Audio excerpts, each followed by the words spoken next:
Brought to you by Agilus Diagnostics. Health test की बात आती है तो मैं भरोसा करता हूँ India's largest diagnostics company Agilus diagnostics. खुद को टेस्ट करते रहो। और राहुल जी का 99 पे प्री निकल गया है और 29 में मेंस और 34 में इंटरव्यू। प्रधानमंत्री बेहतर नेता थे नरेंद्र मोदी, अब राहुल गांधी है। यूपीएससी की तैयारी करवाने वाले कोचिंग टीचर और मोटिवेशनल स्पीकर और कहा जाए तो उत्तर प्रदेश में जिन्हें लोग गुरु की संज्ञा देते हैं, वो अवध ओझा आजकल फिर से चर्चा में है। और वजह है राहुल गांधी की तारीफ। सोशल मीडिया पर अपने बयानों को लेकर चर्चा में रहने वाले अवध ओझा एक बार फिर से चर्चा में तब आए जब उन्होंने ये कहा कि राहुल गांधी बेहतर नेता हैं।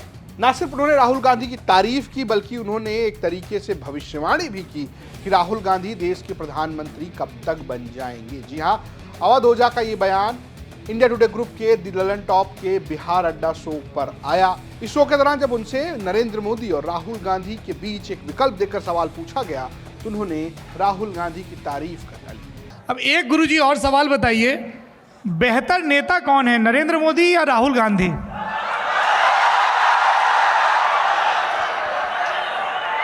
बेहतर नेता थे नरेंद्र मोदी, अब राहुल गांधी है। पब्लिक कहेगी कि अब आप कांग्रेस से टिकट मांग रहे हैं। नहीं, मैं टिकट नहीं मांग रहा हूं, लेकिन जिस तरह से उन्होंने मेहनत की है और अपनी जगह बनाई है, और हमारे यूपीएससी के फील्ड में जो भी 95 प्लस पाता है उसका प्री निकल जाता है, और राहुल जी का 99 पे प्री निकल गया है और 29 में मेंस और 34 में इंटरव्यू। प्रधानमंत्री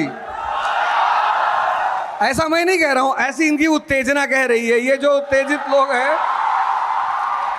हालांकि जब राहुल गांधी के बारे में तारीफ कर रहे थे और जब उन्होंने ये घोषणा की या कहीं भविष्यवाणी की कि 2034 तक वो प्रधानमंत्री बन जाएंगे, तब उन्होंने ये बात अपने कंधे से ना रखकर बल्कि सामने जनता के कंधे पर रखकर कह दी कि ये इनका उत्साह बता रहा है।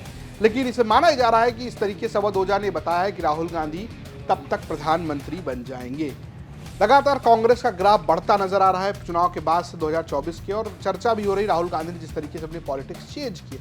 हालांकि चर्चा अवध ओझा की भी थी 2024 में, जब वो उत्तर प्रदेश में भारतीय जनता पार्टी से टिकट के उम्मीदवार माने जा रहे थे और वो एक तरीके से कोशिश भी कर रहे थे कि उन्हें भारतीय जनता पार्टी से टिकट मिल जाए। ये बात भी उन्होंने खुद बताई कि कैसे वो इलाहाबाद से टिकट मांग रहे थे, वहां से नहीं मिला तो कांग्रेस से अमेठी से भी टिकट मांगने की कोशिश की थी। एकदम मांग रहे थे, भाजपा से टिकट मांग रहे थे, प्रयागराज से, और कांग्रेस से टिकट मांग रहे थे अमेठी से। दोनों से मांग रहे थे, मतलब प्रयागराज से भी मांग रहे थे और अमेठी से भी मांग रहे थे। लेकिन मजेदार बात यह है कि टिकट मुझे एक पार्टी ने ऑफर किया, बहन जी ने ऑफर किया था। मतलब उनका हमेशा हृदय धन्यवाद। उन्होंने कहा आप फूलपुर से चाहें तो आप वहां से लड़ सकते हैं। बसपा ने आपको फूलपुर से टिकट देने का बात कही थी, कर दिया था। तो जब आप प्रयागराज से भाजपा से टिकट मांग रहे थे तो कुछ भाजपा के बड़े नेताओं से मुलाकात भी हुई होगी। उस पर चर्चा नहीं करेंगे, नहीं तो बात बहुत बिगड़ जाएगी। और कांग्रेस में किससे मांग रहे थे टिकट? कांग्रेस में मेरी सुप्रिया जी से बात हुई थी, सुप्रिया सिर ने, लेकिन उनसे टिकट की बात नहीं हुई थी, उनसे सिर्फ मीटिंग की बात हुई थी कि आगे हम कैसे इस बात को आगे बढ़ा सकते हैं।